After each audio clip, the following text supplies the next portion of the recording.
What's up, everybody? Hope everybody's doing well. Just jamming to some Christmas music here. So I'm doing a little work today. I'm just thinking about a topic that has been covered a couple of times, but it seems to always pop up. I would say at least once a day, every single day on the forums or in the group, in the Facebook groups that I just wanted to touch on. Again, it's been covered a number of times, but just not satisfactorily to me. Again, I see it on a daily basis. There's somebody saying I'm in the market for a Q50, looking at 2015 or 2016. What's better? VQ, VR, 3.7, 3.0. What's better? What should I get?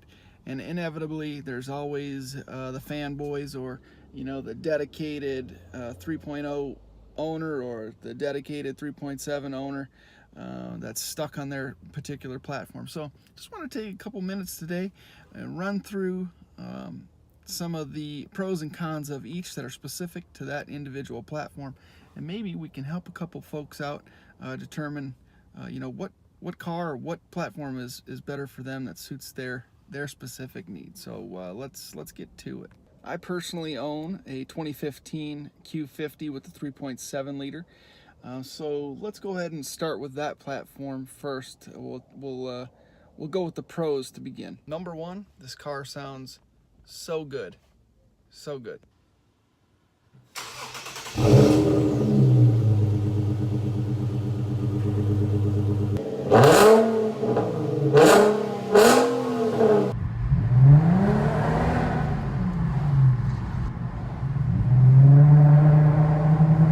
It really is hard to beat that exhaust note, in my opinion.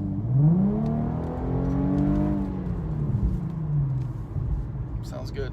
Another positive thing about this car, the 3.7 liter, is the power band. Red line all the way up to 7,500 RPM. Pulls really strong after 3,000 RPM, but as soon as you hit that 4,000 RPM point, you can really feel it in the seat. It kicks you back. So really strong from a roll.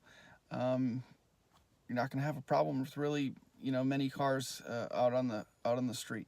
Stock, the car comes rated at 328 horsepower, probably makes 290 to 300 at the wheels, maybe some a little more, some a little less, but really reliable horsepower in stock form, which is great and definitely a benefit of this particular platform. Speaking of reliability, another positive about the 3.7 is the reliability. It's tried and true, tried and tested, and it has proven itself to be reliable for many, many, many miles.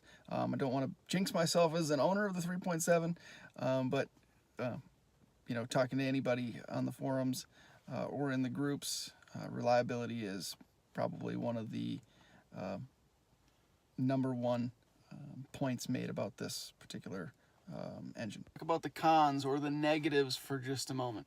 Low end torque, that's probably my number one negative. Just doesn't quite have the grunt off the line that you hope for. Again, very capable car, very capable engine, but it just doesn't have that, hit the gas pedal and launch. Another negative that I would attribute or attach to this platform is its receptiveness or response to modifications. That includes exhaust, and while I would mostly say exhaust or like a cold air intake setup,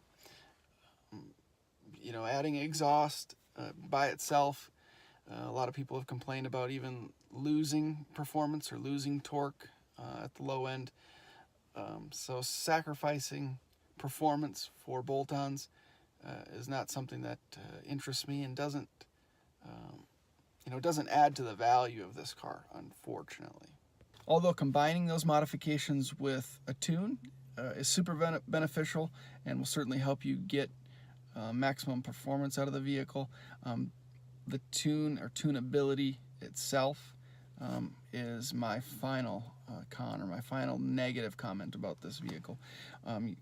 Certainly, an Ecutech tune with full exhaust can get you, 320, 325 horsepower to the wheel, which is great. but you're spending $1,000 or more on modifications in a tune to get 25 or 30 horsepower. Surely, maybe not necessarily reliability, but efficiency in the engine, maximum performance.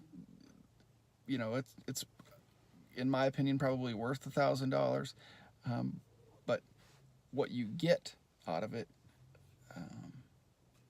it's nowhere near what you can get out of the 3.0 twin turbo setup, which we'll talk about now. Let's discuss the positive aspects of the 3.0 twin turbo setup. Number one thing that comes to mind, and that a lot of guys talk about online, is low end torque.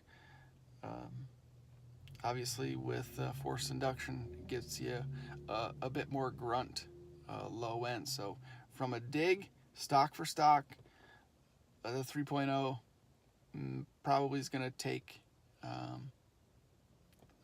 the 3.7, at least off the line. I know I mentioned the power band of the 3.7 being one of its positive aspects, but I would say the practicality of the power band for the 3.0 is a positive aspect of that particular platform. I say practicality because the 3.0's peak performance really is in that 3,000, 3,500 RPM up to the 4,500, maybe even 5,000 RPM range. So because you're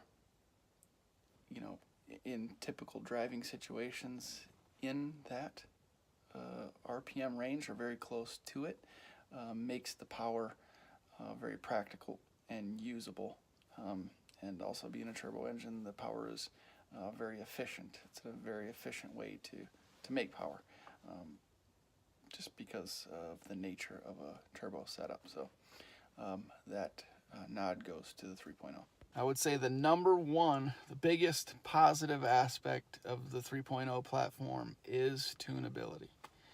Guys are getting some crazy numbers with just a catback or an axleback, even an axleback exhaust, and some high flow cats or open test pipes, hitting 400, 425 horsepower with just a basic tune. That's not even with dyno testing. So pretty insane numbers with very few modifications, and $1,000 on an Ecutech tune or whatever they're spending. So tunability, that's huge for that platform. That all sounds well and good, but let's talk about the negatives for just a moment. Now, I don't own that particular platform, but from what I've read, what I've watched online, I know a few guys that own that particular platform, and just things that they've told me in different discussions.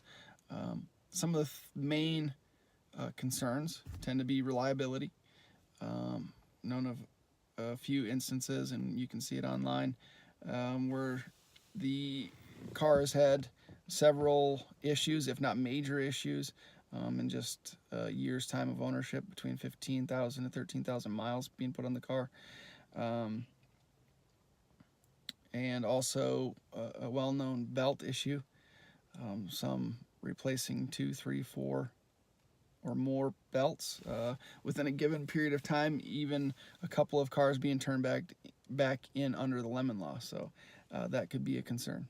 In stock form, another negative of the 3.0 twin turbo setup is, I know we talked about the power band being a positive, but the power band in a stock 3.0 could be an issue as well, simply for the fact that it does not make peak power when you get into that high RPM range, the top speed range. So like I said, stock for stock, from a dig, 3.0 might get a 3.7 off the line, and even might roll, pull ahead a bit past 60 mile per hour. But once you get into that higher RPM range, the higher mile per hour range, the 3.7 is going to start reeling that car in, and if you got enough room, might go by it. So I would touch on the stock power band being an issue in the 3.0 platform. So what's my analysis overall? If somebody asks, what should I get, 3.7, 3.0? Really, just like anything, it's personal preference. But my suggestion always goes toward, you know, what are you looking for in a vehicle? I would say to somebody, you know, considering that the 2014, 2015 Q50s, Q60s, whatever, are already, you know, 3-4 years old at this point, that's something to consider. You can still find some low mileage, you know, maybe the car you're looking at was a previous lease, got 15,000 miles on it, 20,000 miles on it, whatever the case may be.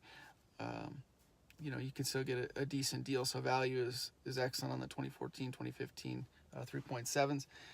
That should have been a positive value. Anyway,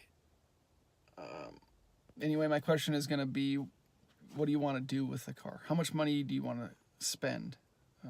Basically, maybe you just want to do a simple muffler delete, or, you know, an axle back exhaust, and you know, some drop-in filters, but wheels and tires, you know, or some lowering springs, whatever your heart desires, but no major performance modifications, or you don't want to bother with the tune. I would say, you know, go with a 3.7 liter. Like I said, you can get a good deal on relatively low mileage cars. You don't have to put a lot of money into it. It's going to be reliable for you. It's going to have, you know, very capable performance, and you still get that nice power band. So, you know, any car you want to mess with on the street, it's going to be fun. Now, on the other hand, if you're considering spending a little bit of money, you know, you want to do full exhaust and a tune, then I would go with the 3.0. The potential is crazy with that car. You know, like I said, 400 plus horsepower with just a tune, and some basic exhaust modifications. You know, I don't want to say the sky's the limit, but it's pretty insane what you can get out of that car. So again, stock for stock, you know, considering how much the vehicle is going to cost you, there might not be too much of a price range, but you know, the 3.7 is certainly capable. It's got a nice bit of grunt, especially in the higher RPM range, and it sounds amazing. 3.0, very, very happy to be modified and tuned. You can get a lot of, your bang for your buck is amazing with that car, I'll say that. So just a couple of things to consider. Hopefully that's helpful. If you have anything that I may have missed in regard to these two platforms, I know, like I said, there's some fanboys on both sides. Guys in love with the 3.7, guys or gals in love with the 3.0, and they won't back down. I'm open to both. I love the 3.7. I don't have any complaints. Now that I'm getting bit again by the modification bug, there's a part of me that says, darn, I wish you would have gone with the 3.0 and really, you know, build a screamer. But I'm happy with this car. It sounds amazing, it pulls hard. It's everything I was looking for in a family sedan that can quietly be successful on the street and from, you know, a 40 roll. So again, you know, hopefully this was helpful, but please like and subscribe. Stay tuned. We got a bunch of things coming up, and we'll see you next time. Thanks.